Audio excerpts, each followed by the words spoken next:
প্রিয় দর্শক, গোল্ডেন পাস্টে আপনাকে স্বাগতম। আজ আমরা একটি অসাধারণ সময়ে যাত্রায় যাচ্ছি, যা ইসলামের স্বর্ণযুগ নামে পরিচিত। ৮ম থেকে ১৪শ শতাব্দী পর্যন্ত ইসলামিক বিশ্ব এক অবিস্মরণীয় বুদ্ধিভিত্তিক ও সাংস্কৃতিক সমৃদ্ধির যুগ অভিজ্ঞতা করেছিল। আসুন আমরা এই স্বর্ণযুগের উল্লেখযোগ্য অবদান ও অর্জনগুলি অন্বেষণ করি।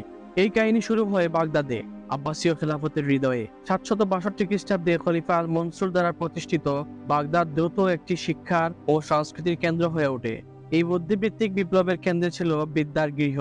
বিদ্যার গৃহ শুধু একটি লাইব্রেরি নয়, এটি ছিল জ্ঞানের একটি বাতিঘর। বিভিন্ন পটভূমি ও ধর্মের স্কলাররা এখানে একত্রিত হয়ে অনুবাদ, অধ্যয়ন ও প্রাচীন সভ্যতার কাজগুলি সম্প্রসারণ করতেন। গ্রিক, পার্সিয়ান, ভারতীয় ও চীনা গ্রন্থসমূহ সব একত্রিত হয়, যা একটি ধারণার মিশ্রণ তৈরি করে। এই যুগের সবচেয়ে উল্লেখযোগ্য অবদানগুলির মধ্যে একটি ছিল গণিতের ক্ষেত্রে।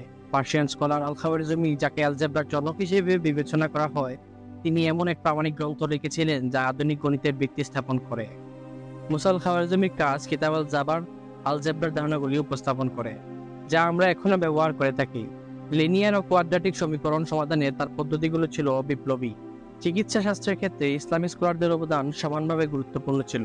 পলিমেথ আবু আলী ইবনে সিনা, যাকে ইসলামিক বিশ্বে ইবনে সিনা নামে সবাই চেনে, তিনি কানুন ফি আল তিব্ব নামে একটি ব্যাপক চিকিৎসা গ্রন্থ রচনা করেছিলেন।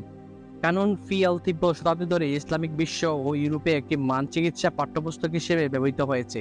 এটি অ্যানাটমি ও ফার্মাকোলজি থেকে শুরু করে রোগের নির্ণয় এবং চিকিৎসা পর্যন্ত সবকিছু অন্তর্ভুক্ত ছিল। জ্যোতির্বিদ্যাও চমৎকার উন্নয়ন দেখেছিল।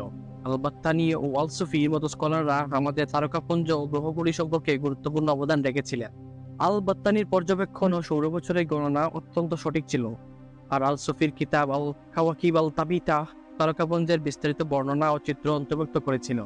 ইসলামের স্বর্ণযুগ শুধুমাত্র বিজ্ঞান সম্পর্কে ছিল না, এটি সমৃদ্ধ দর্শন ও সাহিত্যিক অর্জনের একটি যুগও ছিল।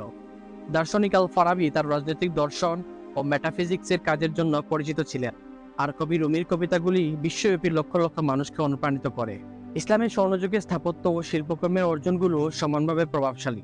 স্পেনে কর্ডোবার মহামসজিদ, আলহামব্রা, জটিল জ্যামিতিক প্যাটার্ন ও চমৎকার ক্যালিগ্রাফি সব ইসলামিক শিল্পী ও স্থপতিদের সৃজনশীলতা ও দক্ষতার প্রমাণ হিসেবে দাঁড়িয়ে আছে। এই স্থাপত্যের বিষয়গুলি শুধুমাত্র ধর্মীয় উদ্দেশ্যে কাজ করত না, বরং গণিত, জ্যামিতি ও সৌন্দর্যবোধের দক্ষতার একটি অত্যাধুনিক বোঝাপড়ার প্রদর্শন করত।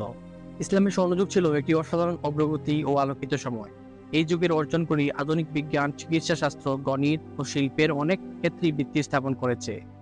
এটি আমাদের জ্ঞানের, সংস্কৃতির ও মানবাত্মার অনুসন্ধানের অমর শক্তির কথা স্মরণ করিয়ে দেয়। ইতিহাসের এই যাত্রায় আমাদের সাথে যোগ দেওয়ার জন্য ধন্যবাদ। আরও অন্তর্দৃষ্টিপূর্ণ ইসলামিক ইতিহাসের ডকুমেন্টারি দেখার জন্য গোল্ডেন পাস্টের লাইক, শেয়ার এবং সাবস্ক্রাইব করতে ভুলবেন না।